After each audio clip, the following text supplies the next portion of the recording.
ठीक है विपिन जी, माफी चाहूंगी, बहुत इंतजार आपको करना पड़ा, लेकिन अब मैं आपसे ये जानना चाहूंगी, आपका देखिए कुल मिलाकर सबको सुनने के बाद क्या सारांश निकलता है? देखिए हर कोई, मतलब अगर हम, आज का मुद्दा यही है कि देखिए विपक्ष एकजुट इसलिए हुआ कि अपनी विचारधारा के साथ तमाम मुद्दों को भी सामने रख सके, लेकिन अब आपस में ही अपने वर्चस्व की लड़ाई लड़ रखे हैं, हर कोई अपने कद को ऊंचा बताने में जुटा हुआ है, कौन कितना बेहतर लीडरशिप क्वालिटी किसके अंदर है उसको लेकर सवाल उठ रहे हैं, नेतृत्व के सवाल यहां पर उठ रहा है। तो विपिन जी जरा बताइए ना, अगर विपक्ष आपस में मेरा मुद्दा बड़ा, पहले मैं की लड़ाई करते रहेंगे तो कैसे, मतलब आप सरकार को बीट कर पाएंगे? कैसे उनसे आप सवाल पूछ पाएंगे? जो लोग बोल नहीं रहे हैं उनसे कैसे माइक म्यूट कर लें, क्योंकि बाहर का डिस्टर्बेंस। जी जी बिल्कुल ठीक कहा आपने रोहित जी, बिल्कुल, वो ताकि हर कोई आराम से बोल सके विचार। अर्चना जी धन्यवाद। देखिए आज की चर्चा ये बहुत गंभीर मुद्दा है, क्योंकि यहाँ पर लोकतंत्र अगर हमारा मजबूत होना चाहिए तो विपक्ष भी मजबूत होना चाहिए, मुकम्मल तरीके से आवाज उठाए लोकतंत्र के मंदिर में, संसद में। लेकिन साथ साथ डायलॉग और discussion, it's an ongoing process.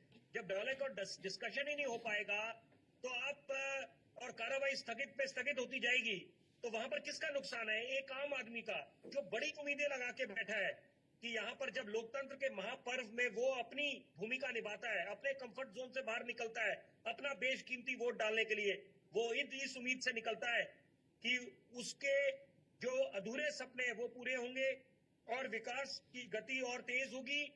वो एक नेता को अपना रोल मॉडल समझता है। ये हमारे जितने सम्मानित नेता हैं उनको समझ लेना चाहिए कि यहाँ पर आपको रोल मॉडल समझा जाता है, आदर्श, तभी तो आपके नाम के आपका गुणगान होता है, नारे आपके नाम में, आपके सम्मान में बोला जाता है। तो इसका मतलब यह है कि हताश नहीं करना आपने। जनता जनार्दन होती है, 21वीं सदी की जनता है, बड़ी जागरूक हो चुकी है, जन चेतना आ चुकी है, चुनौतियां बेशुमार है हिंदुस्तान के सामने। यहाँ पर अभी देखिए, क्योंकि मैं चाहूंगा इस चर्चा में 2024 के जो लोकसभा के चुनाव आए हैं उनके जो नतीजे आए, वो इसमें कोई दो राय नहीं है कि वो निराशाजनक थे। अगर हम भाजपा के संदर्भ में बात करें तो विपक्ष ये मुकम्मल तरीके से आवाज उठा रहा था। विपक्ष, मेरे मित्र यहाँ पर शर्मा जी बैठे हैं, और ये बात तय है कि यहाँ पर उम्मीद ये लगाई जा रही है कि आप अपना जो मुकम्मल तरीके से आवाज उठाए, सरकार को घेरे। हर एक सरकार की जो भी सत्ता पे काबिज होता है, ऐसा नहीं है कि कोई भी परफेक्ट है, सब में कमियां होती हैं, खामियां होती हैं, तो उसको आप उजागर करें। लेकिन जब संवाद की प्रक्रिया ही नहीं होगी तो यहाँ पर किसका नुकसान है?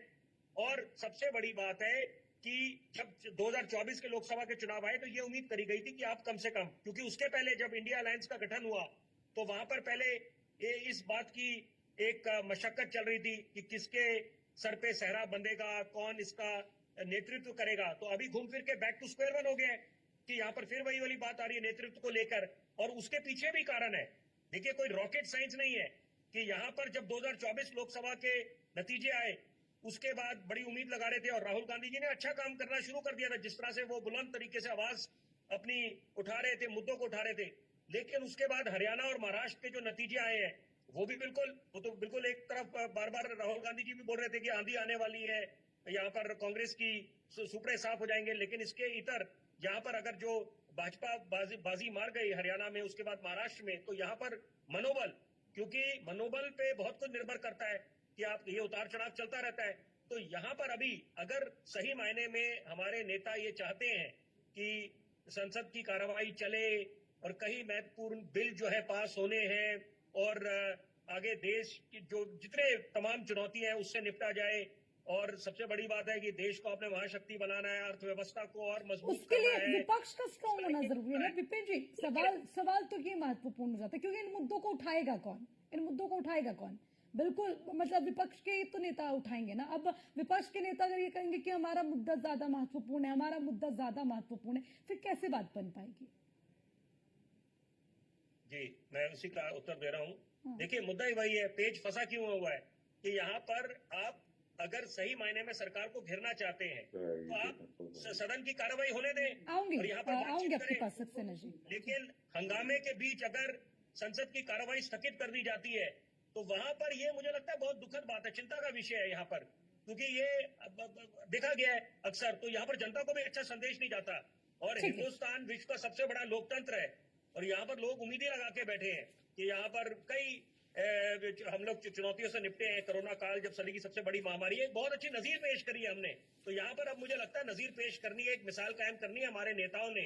The ball is in their court कि यहाँ पर अब संसद की कार्रवाई चलने दें और यहाँ पर अच्छे तरीके से बातचीत दो तरफा। अब मिसाल के तौर पे, क्योंकि आज जिक्र हुआ आपके बारे में अर्चना जी, तो मैं जरूर उस पर अपनी प्रतिक्रिया भी दूंगा कि डायलॉग एंड डिस्कशन की जब बात करते हैं, संवाद, तो ये ऐसा नहीं है कि वन वे साइकिल है, दो तरफा, कि आप अगर अपने विचार व्यक्त कर रहे हैं तो सुने भी दूसरे की। तो यही बात है संसद में कि अगर एक तरफा, अगर कोई भी नेता हो, नेता प्रतिपक्ष हो या सत्ता पक्ष से कोई बात करे, तो वहां पर अगर कोई बोले और शोरगुल शुरू हो जाए तो वहां पर किसका नुकसान है? यहाँ पर ठीक है, कि यहाँ पर कोई नहीं। मुझे लगता है कि ये it is a loss to the exchequer. एक आम आदमी योगेश जी, अपना ईमानदारी से, उसका भी नुकसान है।